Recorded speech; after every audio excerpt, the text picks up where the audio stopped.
So we are now on the fourth part of project management chapter. Previously we have understood what is the critical path method, what is critical path, something about scope, something about finishing time, and so on.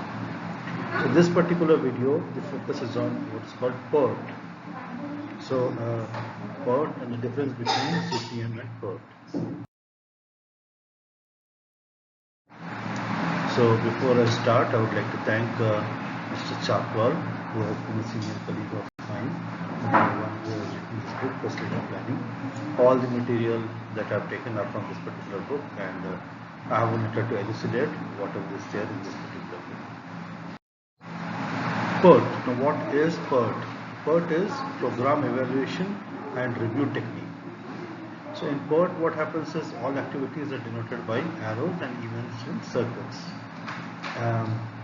Now the whole thing, if you really look at it, PERT is pretty similar to CPM. It's what we'll be discussing throughout. It is just that time between time of each event, they are estimates actually, right? Because the duration of activities are not, they have not been done many times before, so they are not known. So that is the key point wherein PERT and CPM are different, and we will look at in such a situation where you are not aware of what the time is or the time for a particular event could be. We apply a certain technique, and that's what we'll be discussing in the next few slides.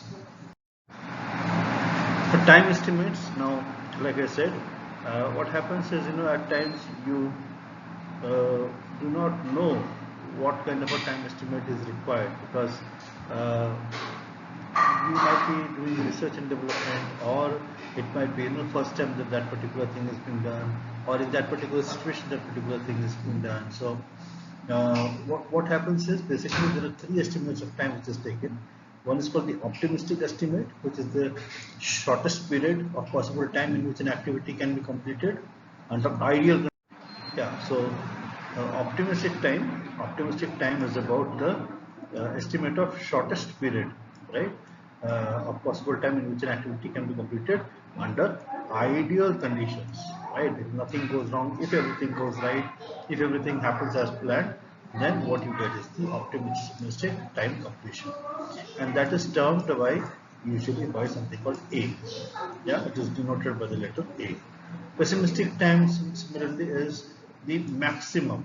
So while the optimistic is the minimum or the shortest period, pessimistic is the maximum time that an activity could take to complete the job or the work of a project, and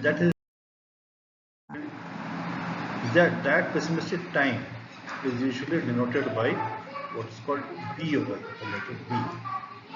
Why this happens? Because it is assumed that all kind of uncertainties and delays can happen. Uncertainties and delays can happen during execution of the project. Power failure, strife, interruptions, manual errors, so on. So we have a pessimistic time period which is called B. And then there is something else which is called M, which is the most likely time period. So it is the time estimate that lies between optimistic and pessimistic times. It assumes that during this time the job or the works are moving in a normal way. So that is the most likely time, in which a few setbacks might happen, usually lapses in delivery and so on. There might be some setbacks that might happen, but otherwise things are more or less on track. So if you look at it, A is the shortest time, and greater than A is B, and less than B but greater than A is M. So on these three, A, M and B, we shall talk a little further in the next slide. Okay. Now estimated time. Estimated time, we are aware of the so-called optimistic time, the pessimistic time, and the most likely time. So first of all, how do we know what is the kind of an estimated time to finish the job? So there is something called the mean value which is taken. So this particular figure over here, formula over here, a plus 4m plus b divided by 6. This is called the mean, and this is the estimated time, which is also denoted by Tm over here. And sigma square is a formula which you just need to know right now. I mean, don't need to put into application, but sigma square is basically the variance, right? It is called variance, and it is b minus a by 6 whole square, right? Not b minus a whole square by 6, b minus a by 6 whole square. It's a variation. So if you recollect some of statistics, there was something called variation, which is sigma square. Sigma itself stands for something called standard deviation. So the utility of this is, under normal distribution, you can calculate something called the z values and find out the probability of, completion of a certain task or a project, given the value of the variance or given the value of sigma. One can calculate that. So we are not going into that. Therefore, I leave this part of the math at this day, and we go ahead with the estimated time or the mu value, the mean value. We go ahead with this. So studies have revealed the accuracy and validity of computed of the above formula, and in most PERT situations, right, the error in form of calculating it with equations of time estimates is quite satisfactory in most cases. That's because you're doing a probability based calculation, which is why the satisfactory outcomes come. Right, now we look at an example.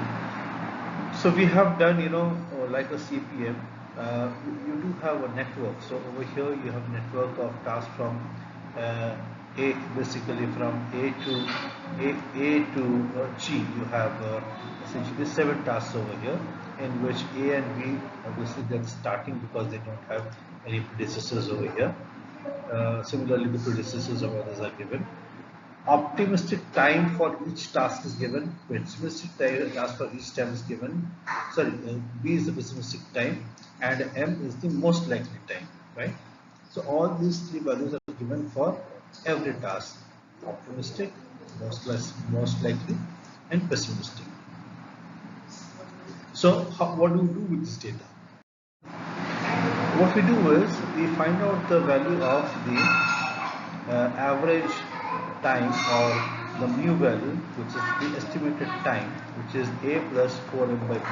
We have already been given the values of A, M, and B. Now look over here. If you are looking at A is equal to the optimistic time of A is activity A for activity A. The optimistic time is 1. The pessimistic time is 3.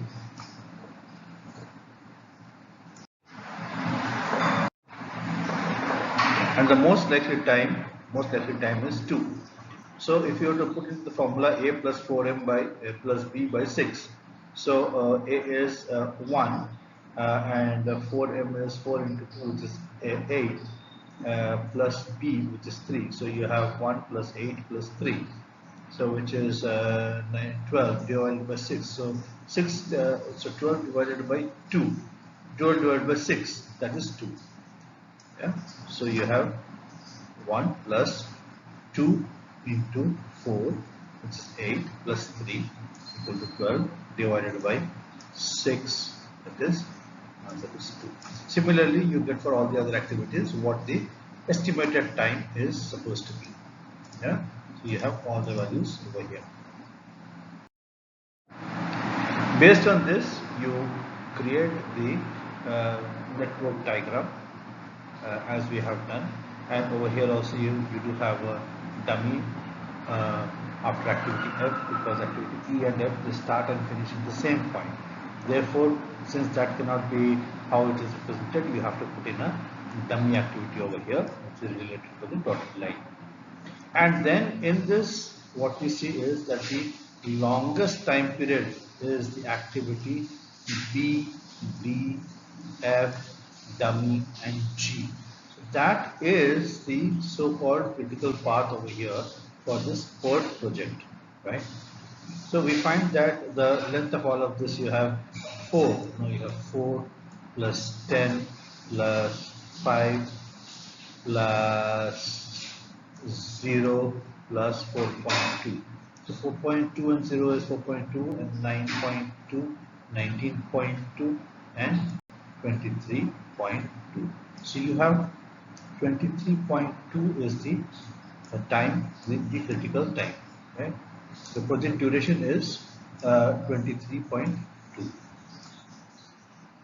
Right. Now we understand. Now we require to understand what is the difference between CPM and PERT. So essentially, both of them are what are called scheduling methods. Both of these are called scheduling methods that use a common approach for designing networks. So at the end of it, we are looking at network and ascertaining its critical path. We have already seen how that is done. They are used in successful completion of a project, and hence used in conjunction with each other. Nevertheless, the truth is that CPM is different from PERT in a way that the latter concentrates on time, while the former stresses on time cost trade-off, right? So we are talking about the CPM looks at a time cost trade-off. Now we will look at what this is. There's something called network crashing, etc. We shall shortly address that, or maybe perhaps next video we shall be addressing that. But so CPM, the focus is on that, and for PERT, it is the focus is on time, right? Uh, there are many differences between PERT and CPM, and we shall now look at these differences. So first of all, CPM is a deterministic method, right? Which means you can determine based upon because you have existing data of what are the time periods. In contrast, PERT, you don't have existing data of time periods that will happen. So you have the values A, B, and M. So it is a probabilistic model. You work on certain on what are called uncertainties, and what you have basically an estimate of what the kind of a time could be, right? Okay, CPM is a activity oriented, so activity oriented system, and PERT is a event oriented system. Event, as you know, is much larger than an activity. So activity timings have one fixed time for PERT, sorry, for CPM, and for PERT it is estimated, right? For CPM it is fixed, for PERT it is estimated. All activities, point 4, all activities have been performed earlier in other projects. So basically what we are saying is all activities have been performed earlier, which means we have correct estimates of the kind of a time requirement. But over here in PERT, point number 4, activities are being performed for the first time. So obviously, all you do, you work based on certain hunches, probabilities, estimates, and so on. CPM is mostly used in construction of civil engineering and shipbuilding projects. PERT is used for all works of research and development. Because it is research and development, you have no idea of how things are supposed to be, because you're researching. You're doing it the first time, where timings of the project are uncertain. So these are 5 differences, and continuing with the differences between CPM. So this is the critical part method, CPM, and this is the PERT.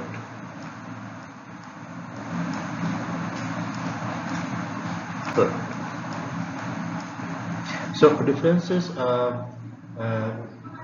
you have in CPM, you know that there is a critical path, and therefore there are critical and you have non-critical activities. All activities on the critical path which have got a 0 slack time, those are your critical activities. But PERT does not differentiate. It does not differentiate between critical and non-critical activities.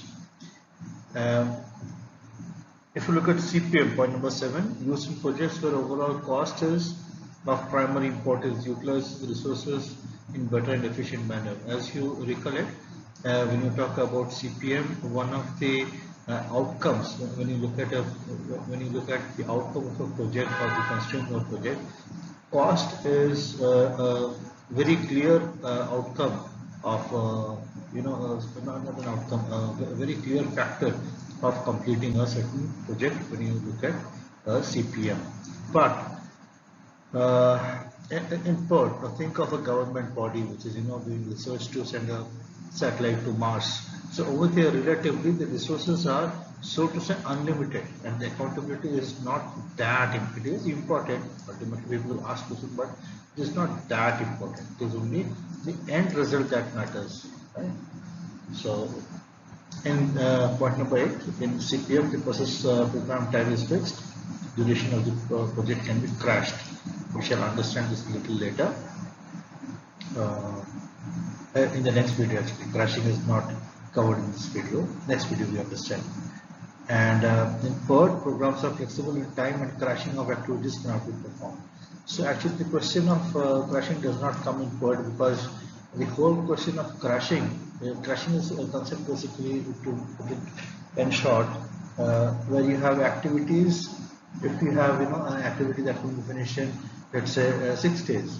So if you were to put the double resources to it, if you had double the manpower doing the same work, and then can you finish the activities from 6 days to 3 days? That is crashing. So in terms of code, the question of crashing does not arise, because there is no clear time frame, right? So if only if there's a known time frame, the question of crashing comes. Else there is no question of crashing. So CPM is obviously a time-based program. Code does not have any control over time and cost both. Yeah.